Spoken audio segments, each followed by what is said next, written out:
Congratulations, Mr. Shanghvi, on the merger, and it's finally come through. I wanted to start by asking you about, the combined entities P&L picture, something that we spoke about in the press conference as well. Your margins indicate that they will now come down to a consolidated 32% as of December 2014. You did indicate that there are further R&D investments, and maybe there would be further remediation measures which will be undertaken, and that too will see some amount of outflow of cash as well. Where can we expect margins to go from here for the combined entity, and where do you expect it to possibly settle? I think difficult for me to give you a predictable number right now. I think all I can say is that it will be our focus to grow the business faster, and I think the solution to margin problem is finding a way to ensure that you higher productivity from the same asset. So while we continue to focus on managing our business more cost effectively, the idea is that we will also find a way to increase growth in each of our businesses so that the increased profit generated from the new business will help us improve margin. Okay, so when you talk about that, can you tell us that whether the margins will be above 30%, maybe even slip below 30%? Where do you expect it to settle even in terms of a range? So I think at some point of time when we give next year's guidance, we will come out with what kind of improvements that we are expecting. What we've shared with investors and analysts is that we are expecting a synergy benefit of 250 million over next 3 years to be generated, both from growth as well as from cost rationalization. Okay. One of the things that you emphasized on during the press conference was investment in research and development, eventually from $250 million to $300 million and maybe up to $500 million. You have Spark, which is a separate entity as well. Do you then maybe could we see possibly a merger of Spark coming into the entire consolidated entity instead of having it as a separate entity at this point in time? Would that be something that you all have even considered? No, as on today, there is no plan to consider merger of Spark with Sun. I think the problems that Spark is focusing on is developing products with longer term time horizon, higher level of complexity, whereas Sun-Ranbaxy will be focusing on what you call... So then what's the rationale behind keeping it separate? I think managing innovation of fairly high complex order where you've new biology, new understanding of science is a very different kind of challenge than the problems that you have to solve when you're doing generic R&D. So mindset with which you have to drive that business is very different, because you're looking at businesses which will continue to invest for 10 plus years before it will see any potential upside on any of their projects. Okay. One of the big challenges that you're going to face as a combined entity is to resolve the US FDA issues which have been plaguing Ranbaxy for multiple years now.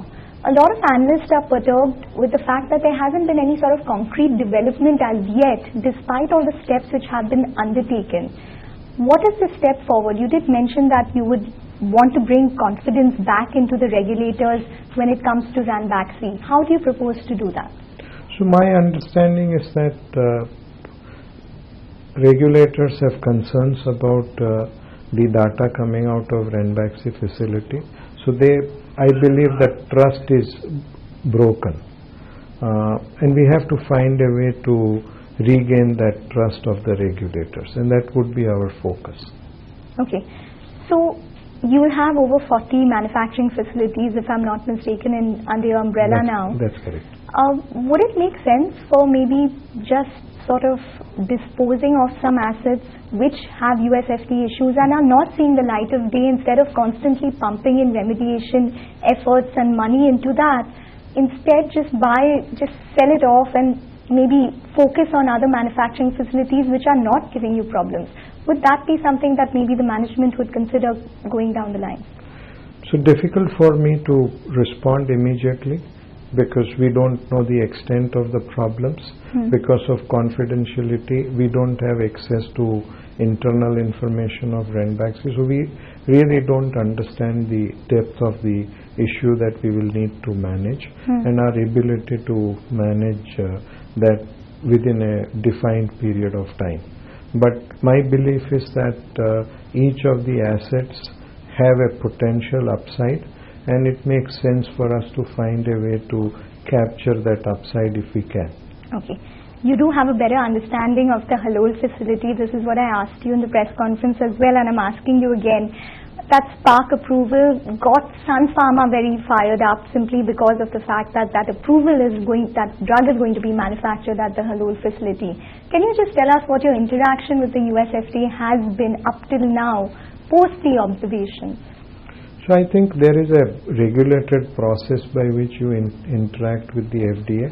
They've given us a what you call 483, and we've given a plan for remediation, and we give them a monthly update, and that is continuing. We are continuing to be in line with the commitments that we've given to the regulator, and that's the process that has happened till now.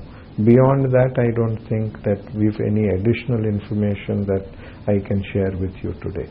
But assuming you've received an approval, they were happy with the manufacturing of that one particular drug, so we could see bespoke approvals coming through? I think it's difficult for me to answer for a regulatory agency. Okay, fair enough. But I'm going to ask you about the industry as a whole, because we just heard about Ipca Labs today, we've heard about RT drugs yesterday, and we've heard about multiple US FDA issues which Indian companies are now facing. What do you think is the best step forward in order to possibly start, proactively managing such issues, one, preventing such issues, or do you think that Indian businesses or Indian pharmaceutical businesses are going to start diversifying into other markets more aggressively in order to possibly counteract that risk? So I think you would have heard that very senior officials from the US FDA were in India. They spent quite a few days meeting with various regulatory agencies. They also met with industrialists on one-on-one meet as a group to try and understand, also communicate what are their expectations. So I think that's a great process that has been set up, where there is a much greater clarity for the industry as to what the regulator is expecting from the industry, and I think that continued interaction of this nature will help us improve the interface. The US, almost more than 50% of the US generic products have some kind of linkage with India, either as a supplier of intermediate, or as a supplier of API, or as a formulation supplier. So we are an important component of the supply chain in the US, and it's important for Indian companies as a market. It's also important for US from the supply chain point of view. So I think there would be a focus for achieving a status whereby there is a much better understanding of each other. Okay. Coming back to the merged entity, you'll effectively, I think, have around close to $1 billion of cash on books post counting the debt from Ranbaxy. Sure. What's the plan with the cash? Can we expect more acquisitions? And in that context, what was the rationale behind the controlled drugs substances acquisition that you made of GSK's in Australia? So we've announced the acquisition, it's yet to close. Okay. The idea is that with that we become an integrated supplier of the controlled substances in the US. We already have a business in the US which produces controlled substance in the US. So we become a much more reliable source of supply for consumers of controlled substance like oxycodone, hydrocodone. Okay, and what is your acquisition strategy, considering that you will still effectively be a net cash company? What would you be looking at maybe in terms of inorganic options? Indian companies in specific?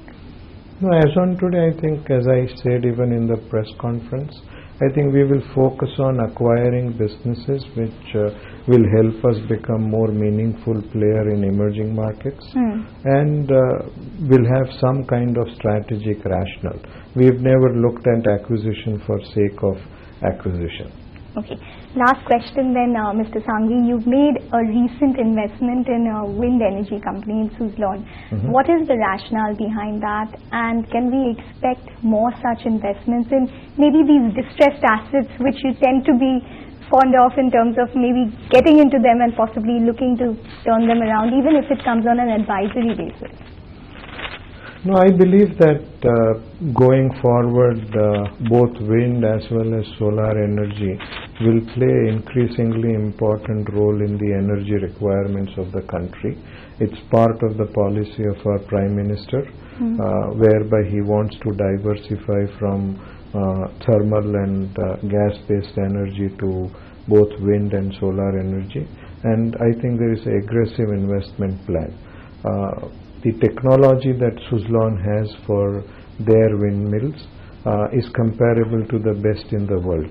Their installed capacity for producing windmills puts them into maybe among the top 3 producers globally. So it's a company where I think with a little bit of support and additional investment that we've made, it will become a very successful investment for us and the other shareholders. Any more such investments we can see? Not at this point of time. All right, Mr. Shanghvi. Thank you very much for joining in and taking the time out and speaking with us.